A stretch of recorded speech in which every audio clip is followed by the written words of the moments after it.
Online Manipurgi Numidangi Pau Midyeng Tabiriba Pumnamakpu DICS-na khurumjari. Ahanbada maruoiba pau. Kuki Lalhoulup anigi marakta Nongmei Kapnakre.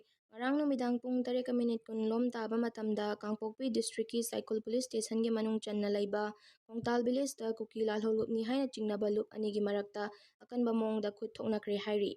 Pau asina hai Kuki Lalhoulup anigi marakta ongkhatnarakpadagi Nongmei round kaya minute 10 kapnabada asok apan khara yawi hairi. Adumapu thaudok aduda mioi kaya asok apan nangkhrabage haibadudi hojik phawgi oina pau phangba ngamdri. Khongsang Railway Station da tangai fadaba potlamsing thunglare mathang chahida Imphal da train yoroklaba yana laire CM. Manipurgi lifeline oriba National Highway anida matam-matamgi oiba irang amadi landslide tholakpadagi Manipurda tangai fadana changba potlamsing matam chana phangba ngamdriba asi Manipurda train yoroklabadi kokpa ngamlagani mathang chahi ing 2015 gi mayaigi saruktagi Manipurda train yorokpa yabagi phibam leire haina Manipurgi Chief Minister N Birenna phongdokre.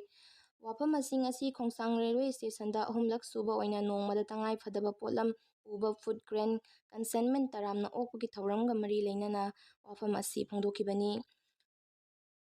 Water Resource Minister Awangbo Nongmei Hill Area Committee gi Chairman su oiriba MLA Dipu Gangmei yauna tongan-tonganba official kayana saruk yaduna pangtokiba Khongsang Railway Station lamthabagi thauram aduda Chief Minister nahai Khongsang Railway Station asi mapung phana mathau taurabadi Jiribamdagi kilometer 210 lom lapna truck da cheng yauna tangai fadaba potlamsing laubagi khudongchadaba adudi mayoknararoi.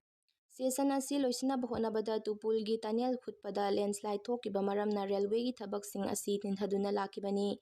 Ngasi cheng metric ton 8,800 pusilakpa asida chenggi leiramba awaba adu kokpa ngamlagani.